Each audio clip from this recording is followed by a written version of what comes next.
Olá pessoal, tudo bem com todo mundo?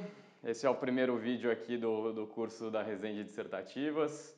Eu ia na verdade gravar a partir da rodada 120, mas como teve muito equívoco nessa rodada da 119, achei melhor começar agora.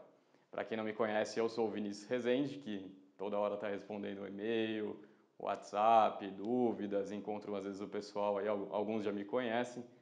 E eu que agora vou começar também a gravar os vídeos das rodadas. Não será toda a rodada que vai ter vídeo, tá? Vão ser só algumas principais, geralmente as que suscitarem maior quantidade de dúvidas. E esse foi um caso que teve muita gente que foi mal e por isso que eu estou gravando. Não vou ter muita disponibilidade de tempo para gravar, eu imagino que aproximadamente uns 50% das rodadas eu vou conseguir gravar, então não vai ser uma grande quantidade, entre 50% e 60%. Minha vontade é gravar de todas, mas vai depender agora da minha disponibilidade de tempo. Que eu estou indo para Barueri, eu estou indo lá para a quarta vara de Barueri e lá é bem puxado.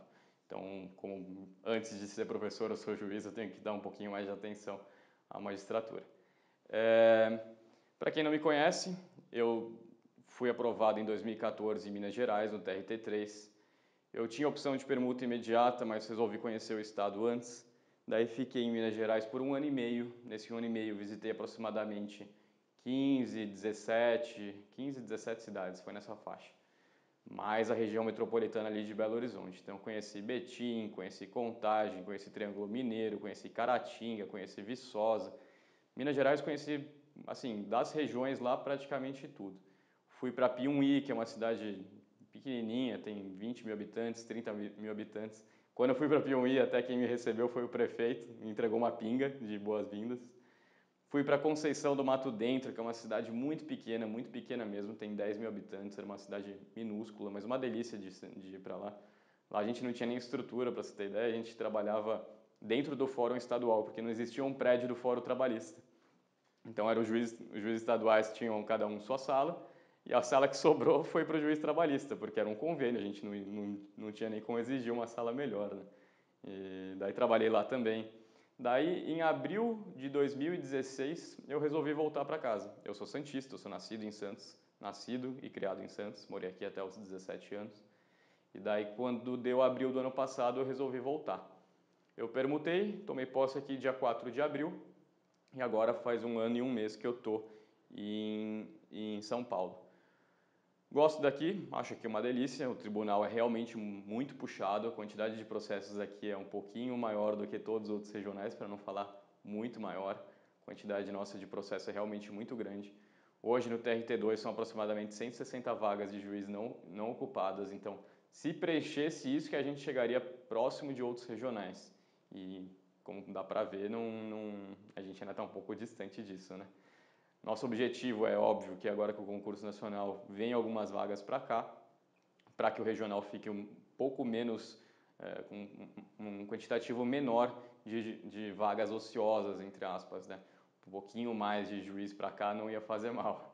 Aliás, todos nós aqui, a Matra 2, ia agradecer bastante. Quanto ao curso, agora a gente vai ter algumas alterações, até comentei nas rodadas, falei que a gente vai ter primeiramente um site próprio, a gente não tinha site ainda, a gente fazia tudo por e-mail e isso agora vai dar uma boa melhorada porque para fazer o upload das respostas vai ser por lá, eu vou fazer o upload das questões da rodada por lá, pagamentos, etc. O pessoal que cuida do administrativo do curso vai fazer tudo por lá. E eu vou ficar só com a coordenação especificamente das aulas, eu não vou fazer nada de administrativo. O WhatsApp daí pode mandar no telefone celular do próprio curso, eu eventualmente vou responder. Dúvidas, a gente agora também tem um WhatsApp próprio, qualquer dúvida jurídica ou administrativa do curso pode mandar naquele WhatsApp que a gente resolve. Eu vou estar sempre com esse celular em mãos, então para dúvidas eu que vou resolver. Se tiver dúvida, por exemplo, sobre essa rodada que foi agora, pode enviar para lá. Se tiver dúvida sobre esse vídeo que está sendo gravado agora, pode também enviar para lá. E eu vou estar sempre à disposição tanto nos e-mails que vocês já conhecem, quanto nesse novo número de celular. tanto o WhatsApp quanto o número de celular mesmo. Se precisar ligar, podem ligar. O número está aparecendo agora na tela aqui. E daí vocês podem aproveitar, podem mandar mensagem, podem mandar o que precisar lá, tá ok? Sobre a rodada 119. Primeiro, eu vou gravar 2 vídeos. Esse primeiro vídeo agora vai ser único e exclusivamente sobre a questão 1 e outro vídeo sobre a questão 2. Porque às vezes você só ficou com dúvida em uma rodada, o outro assunto você domina, então eu vou fazer em vídeos separados, porque daí você só precisa ver, entre aspas, o que você quiser. Se quiser assistir os 2, melhor. Eventualmente eu vou falar de alguma coisa que você não conheça, de uma cereja que você não conheça, mostrar uma forma de estruturação que ia ficar melhor. Enfim, isso é bastante importante. Se quiser ver os 2, está sempre bem-vindo. Só que eu vou gravar separadamente para que você possa escolher o que você quer assistir. Tá ok? Primeira questão da rodada 119 foi uma das questões, desde que eu fiz o curso, que o pessoal mais errou, pelo incrível que pareça. Não era um tema muito difícil. Era um tema, na verdade, relativamente fácil, só que teve pouca atenção. Primeiramente, o enunciado. Vou ler o enunciado com vocês, vai aparecer na tela aí. É o seguinte, questão 1. Disserte em até 30 linhas sobre a possibilidade de negociação coletiva da administração pública direta e indireta com seus respectivos empregados. Voltando aqui para mim. Empregados é espécie de trabalhador. Empregados é aquele que possui vínculo seletista.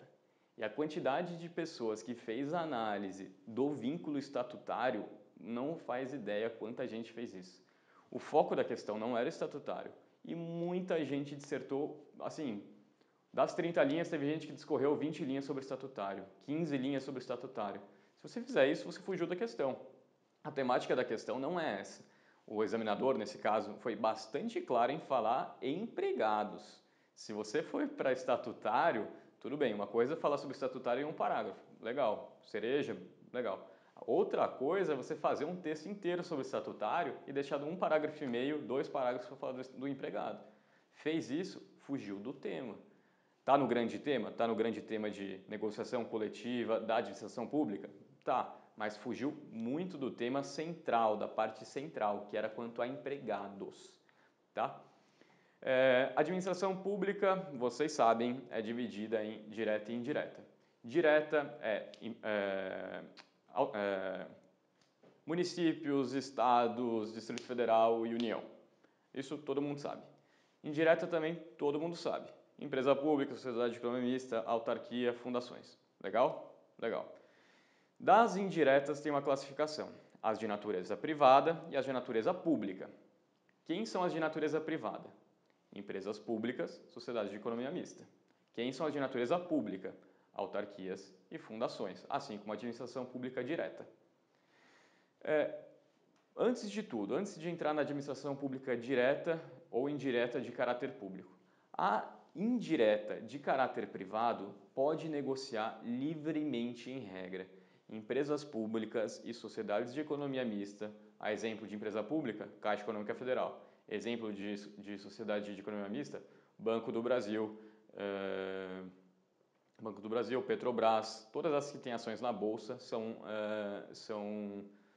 sociedades de economia mista. Essas podem negociar livremente. E se vocês observarem os arquivos que eu enviei, os documentos em anexo, tem na questão 1 lá algumas normas coletivas dos sindicatos dos bancários, por exemplo, dos sindicatos dos petroleiros, que participaram Caixa Econômica Federal, Banco do Brasil e Petrobras. Então essas podem negociar livremente, podem negociar salário, reajuste salarial, cláusulas que tragam encargos financeiros, pode negociar o que quiser. Por que elas podem negociar o que quiser? Artigo 173, parágrafo 2º, que agora aparece na sua tela. Eu vou ler com vocês. Diz assim, artigo 173, parágrafo 2º. As empresas públicas e as sociedades de economia mista não poderão gozar de privilégios fiscais não extensivos ao setor privado. Além disso, o próprio artigo 173 traz que a elas se aplica todo o regime privado das empresas privadas ordinárias. Ou seja, se as empresas privadas ordinárias, empresas privadas puras, entre aspas, podem e devem negociar coletivamente através de seus respectivos sindicatos ou diretamente através de acordos coletivos, De igual forma, também devem as empresas públicas e as sociedades de economia mista. Tá ok? Então essa parte é fácil. Empresa pública e sociedade de economia mista pode passar a régua. A questão começa a ficar um pouco complicada agora. Empregados da administração pública direta e da fundacional e autárquica, ou seja, regime público. Existe empregado lá? Daí depende. Até 98, em tese, não poderia existir pela Constituição de 88. Por que isso? Porque o artigo 39 da Constituição Federal trazia o chamado regime jurídico único. E o que é o regime jurídico único? Regime jurídico único estabelece que todos os trabalhadores da administração pública direta e indireta de natureza pública deveriam ser estatutários. Tá lá no artigo 39, a redação atual, né, em razão da suspensão, e antes já de antes da emenda constitucional 19 a União, os Estados, o DF e os municípios instituirão, no âmbito de suas competências, regime jurídico único. Para quem? Para a administração pública direta, autarquias e fundações públicas. Então, tudo bem? Até aí, só podia estatutário. Tanto que a gente conhece a famosíssima Lei 812, que é o regime jurídico único da União. Ele que traz todos os estatutários da União. Aí o que aconteceu? Aí veio uma emenda constitucional, em 98, a emenda constitucional 19, e o que ela trouxe para a gente? A emenda constitucional 19 de 98 alterou o artigo 39 e tirou do artigo 39 o regime jurídico único. O que isso acarretou? Como ela tirou o regime jurídico único, a União, a administração pública direta e indireta de natureza pública passaram a poder contratar empregados no regime estrito da palavra. Então, elas puderam deixar de ter apenas servidores estatutários, por exemplo, para contratar seletistas diretamente. E o que isso alterou? A primeira alteração que veio na União foi a edição de uma lei. Era a Lei 9962 de 2000. E o que essa lei fala? Vou mostrar para vocês aí. Artigo 1º dessa lei. Olha na tela. O pessoal admitido para emprego público na administração federal direta, autárquica e fundacional terá sua relação de trabalho regida pela CLT, ou seja, em suma, a emenda constitucional 19, que acarretou a edição dessa lei, permitiu a contratação de empregados pela administração pública direta e indireta de natureza pública. Tudo bem? Então, até aí, ótimo. É desses que eu queria saber se eles podem ou não negociar coletivamente. Não queria saber dos estatutários. A questão é clara, falei em empregados. Então, até aí tudo bem. Só que daí o que aconteceu? Continuando na historinha. Veio a emenda constitucional 98, veio a lei da União, e daí em 2007 veio o STF. O que o STF fez? Foi ajuizado Madin falando que essa emenda constitucional era inconstitucional, e o STF suspendeu os efeitos da emenda constitucional 19. Quando que ele suspendeu? Foi na ADI 2135, ela está aparecendo aí, o número dela é 2135 e a decisão é de 2/8 de 2007. Voltando aqui, o que essa ADI fez? Ela suspendeu a eficácia do artigo 39 com a nova redação. Então voltou o regime jurídico único. Mas e quem já foi contratado pelo regime CLT? Veja que a lei da União foi editada em 2000 e veio o STF em 2007. Então, houve contratações nesse meio tempo. E esses empregados, o que aconteceu? Continuaram como empregados. São terceiros de boa-fé, admitidos mediante concurso público.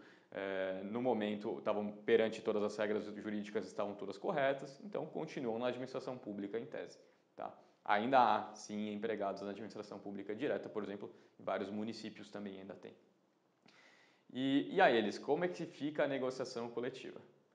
A eles, das autarquias, das fundações, dos regimes de natureza pública, como é que fica? Primeira coisa, vige na administração pública, sobretudo na direta e indireta de natureza pública, nessas duas, vige com maior incidência o princípio da legalidade. O que reza esse princípio? Ele vem e fala, em suma, a administração pública não pode atuar fora dos limites da lei. Okay? Então, tem que ter lei para ela atuar. E para majoração de subsídios, vencimentos, etc., é necessário lei. Se não há lei, a União não pode aumentar o salário. um administrador público, por exemplo, um prefeito não pode negociar com um sindicato dos empregados públicos um aumento salarial para os empregados públicos do município. Isso não tem como fazer. E por isso, obviamente, o STF sempre, inclusive há uma súmula do STF, a 679, se eu não me engano agora, salvo engano a 679, vai aparecer na tela para vocês aí de qualquer forma. E essa súmula preza que não há possibilidade de negociação coletiva para fins econômicos dos empregados da administração pública de natureza direta. Tá ok? Só que daí o que aconteceu? Aí foi ratificada a Convenção 151 da OIT. E essa convenção, que está aparecendo na tela de vocês aí, traz a possibilidade de negociação pública, negociação coletiva com a administração pública. Mas só que o que está aparecendo na tela de vocês aí? Isso aí é a OJ5. A OJ5 ela foi reeditada pelo TST em razão justamente da Convenção 151, que foi ratificada em 2010. O que ela diz? Está aparecendo na tela aí. Em face de pessoa jurídica de direito público, que mantenha empregados, cabe dissídio coletivo exclusivamente para apreciação de cláusulas de natureza social. Então, pode dissídio coletivo com a administração pública, empregados com a administração pública? Pode, mas a administração pública é de natureza pública. Mas a única possibilidade disso é para cláusulas de natureza social, e a OJ5 deixa isso bem claro. E era isso que eu queria que vocês comentassem. Era fazer uma introdução, como eu sempre digo, 2 parágrafos, 2 frases por parágrafo. Aliás, tentem sempre manter o padrão de 2 frases por parágrafo, porque isso realmente dá maior densidade argumentativa ao texto. Fazer uma introdução, falar, por exemplo, dos empregados públicos de empresas públicas e sociedade de economia mista, com menção ao artigo 173.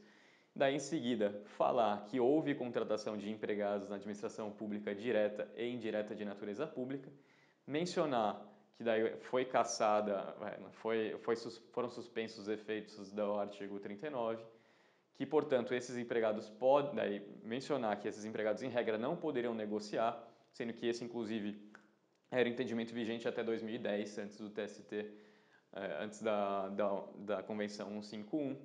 Só que com a ratificação da Convenção 151, continua não podendo negociar cláusulas de natureza coletiva que tragam ônus econômico para a União, o ente público respectivo, mas pode haver negociação, sim, se for apenas de cláusulas sociais, tá ok? Então, esse era o vídeo da questão número 1. Agora eu vou gravar o vídeo da questão número 2. Até mais, até já.